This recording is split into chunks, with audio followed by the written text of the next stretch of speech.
Good evening all friends, Imran Ashraf here. एक बार फिर आपकी खिदमत में हाजिर हूँ और इसमें मैं आपको बताने जा रहा हूँ कि बैकलाइट कितने बुरे अंदाज में, कितने गलत अंदाज में रिपेयर की गई है, शॉर्ट की गई है एलईडीज़ और दूसरी एलईडीज़ को काट के लगाया गया है।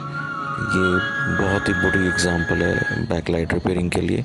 जब भी बैकलाइट रिपेयर करें हमेशा नई स्टेप यूज़ करें। बार बार पैनल खोलने से आपका पैनल डैमेज भी हो सकता है, ख़राब भी हो सकता है। तो इस चीज़ से बचने के लिए इसको अवॉइड करें और नई स्टेप्स यूज़ करें। अगर जब भी आप बैकलाइट में रिपेयरिंग करने के लिए आएँ तो बैकलाइट की स्ट्रिप को नया डालें। और मेरी जो आने वाली बुक है जो कि दस्तयाब है मार्केट के अंदर, तो ये मुख्तलिफ़ कंट्रीज़ के अंदर इस वक्त जा चुकी है। आप भी बाय करें जल्द से जल्द।